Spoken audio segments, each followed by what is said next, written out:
The rain hammered against the windows, a steady rhythm that matched the pounding in Owen's chest. He clutched his dripping umbrella like it was some kind of shield, water pooling around his feet as James took another step closer. The air felt heavy, charged with tension, and upstairs, Emma's cries echoed through the house, a desperate, heart-wrenching sound that made Owen's stomach twist.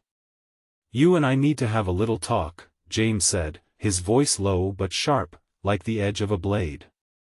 "About being a team player. About keeping family business in the family." His words hung there, ominous, as he reached for Owen's umbrella. Owen flinched, gripping the handle tighter. "I'll clean it up," he stammered, barely audible over the storm outside and the chaos inside. "I promise. But I should check on Emma first." James's hand shot out, grabbing the umbrella with enough force to send droplets of amber liquid from his glass splattering onto the hardwood floor. His face darkened instantly. "Look what you made me do," he growled, yanking the umbrella away. The motion spun Owen slightly, forcing him to catch himself against the wall. "Always making messes, aren't you?" James sneered, tossing the umbrella aside. "Always poking your nose where it doesn't belong." But Owen wasn't listening anymore. Upstairs, Emma's cries had taken on a new urgency, a raw, pleading wail that sent chills down his spine. Something shifted inside him then, an unfamiliar heat rising in his chest.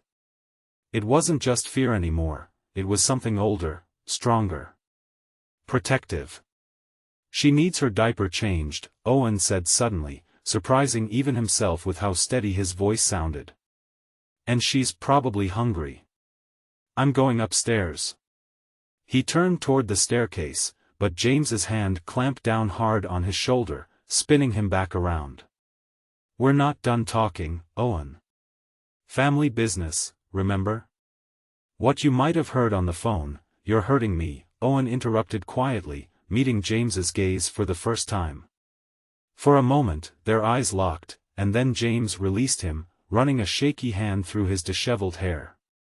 "I'm not, I wouldn't," James faltered, knocking back the rest of his drink. The glass clinked loudly against his teeth as he set it down. "Listen, buddy, things are complicated right now. Adult things. Work things. Your mom doesn't need to worry about it, okay? Understand? I'm handling it." But Owen didn't believe him. Not after finding those crumpled bills in James's desk drawer last week. Not after seeing the credit card statement with big red letters warning of overdue payments. Not after noticing how cold the house had been lately, so cold that Emma needed extra blankets at night. "I'm going to check on Emma," Owen repeated firmly, edging toward the stairs. James's expression twisted into something ugly. With a roar, he hurled his empty glass against the wall. The crash made Owen jump, but Emma's cries drowned out everything else. The shattering glass, James's shouting, even the blood rushing in Owen's ears. "You're just like them, aren't you?" James spat, his voice trembling with rage. "Looking down at me, judging me. I'm doing my best here. Your precious mother has no idea what it takes to maintain this lifestyle, to keep up appearances." Owen didn't wait to hear the rest. He bolted up the stairs, his wet shoes slipping slightly on the carpet. Behind him, James shouted something unintelligible, but Owen's focus was singular now, Emma. When he reached the nursery, the sight that greeted him broke his heart. Emma lay in her crib, red-faced and soaked through, tears streaming down her chubby cheeks. The room was freezing, and Owen could see his breath in the air. "I'm here, Em," he whispered, rushing to her side. "Big brother's here." He'd helped his mom enough times to know what to do. Grabbing supplies from the changing table, he worked quickly, soothing Emma with soft murmurs. Her crying softened slightly at his presence, her tiny hands reaching for him. Heavy footsteps thundered up the stairs. James was close now, his voice harder, angrier. "Get down here right now, Owen."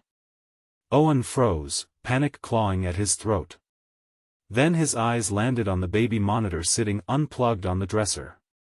Next to it was his mom's spare iPad, the one she used to check on Emma during work breaks. A plan formed in his mind, a desperate, childlike logic born of necessity. With Emma cradled awkwardly against his chest, he grabbed both devices and hurried to the rocking chair in the corner. His hands shook as he plugged in the baby monitor and turned it on. Pressing the power button on the iPad, he prayed it still had charge. The screen lit up, 82% battery. His mom's baby monitor app was already installed. The doorknob rattled violently, followed by the thud of James throwing his weight against the wood. Owen positioned the baby monitor toward the door and pressed record on the app. Each impact shook the frame, but Owen had already sprung into action. Years of watching superhero movies had taught him about barricades, and now he put that knowledge to use. Gently, he placed Emma back in her crib, tucking her in tightly. She hiccuped softly, her cries finally subsiding. Kneeling beside her, Owen whispered, "It's okay, Em. I won't let anything happen to you. I promise." As the door continued to shudder under James's assault, Owen held his ground, clutching the iPad like a lifeline. Whatever happened next, he knew one thing for certain: he wouldn't back down. Not this time. Ask Explain.